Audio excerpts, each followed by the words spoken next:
and the quantity and quality of the weapons least, guerrilla warfare. In both cases, the basic limitations and weaknesses of the great powers were revealed to an envious world and to its jealous and ambitious rulers and statesmen. Britain won the Great Anglo-Boer War, but at the cost of its reputation.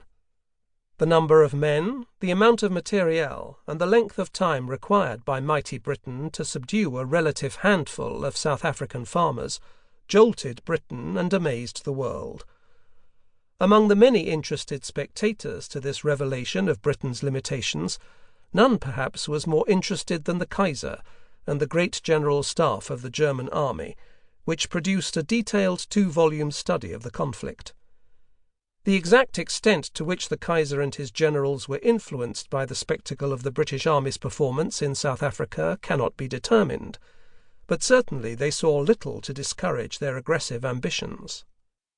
Whether history has lessons to teach is a debatable and much debated issue, but always men have sought to learn from what others did in the past. As often as not, men have learned the wrong lessons, for like the pronouncements of the oracle at Delphi, the past is capable of many interpretations, and is often misunderstood.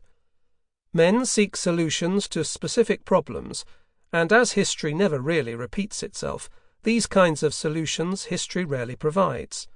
What it does offer is a vast array of examples which illustrate general principles.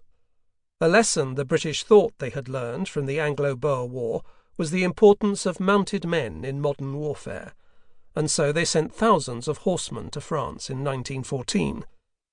The real lessons, of course, concerned the more general principles of the importance of mobility to an army.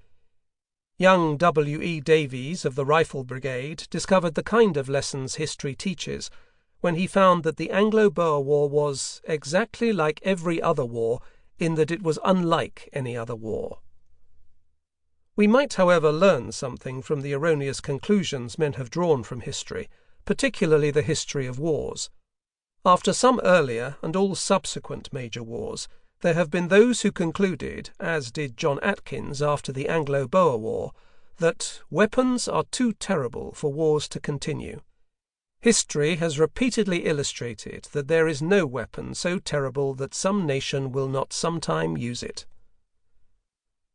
The great principles concerning men's conduct are, of course, continually being demonstrated, and the recitation of history's examples, including a roll call of the sins which men and nations are prone to commit, serves as a reminder of the vast range of deeds, good and evil, which men and women are capable of performing. History reminds us, too, that rulers and statesmen are, after all, men and women. For most Britons, the Anglo-Boer War has come to seem quaint. Few remember why it was fought, the way it was fought, or its consequences. The Americans, who had citizens fighting on both sides, who most of them expressed strong pro-Boer sentiments, and who profited mightily from the sale of horses, mules, and tinned beef to the British, remember the war but none of its details, and they have completely forgotten their own interest and involvement in it. For the Afrikaners, however, the war is still a vital, living issue, though the facts have dissolved into myths, leaving in the hearts of many a distilled bitterness.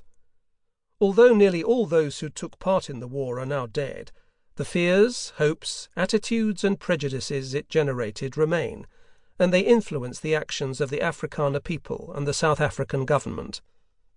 South Africa is a land in whose history bizarre, improbable events have occurred with astonishing frequency, but no event has left a more lasting imprint on the minds and hearts of her people than the Second Anglo-Boer War, and no one can hope to understand the country or those who today rule it without an understanding of this conflict.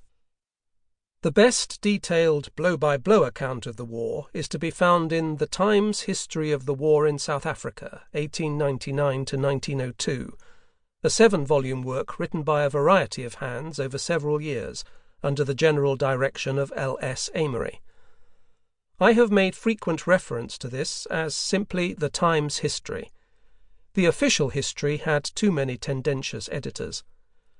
From the array of conflicting numbers available, casualty figures and sizes of forces engaged, for example,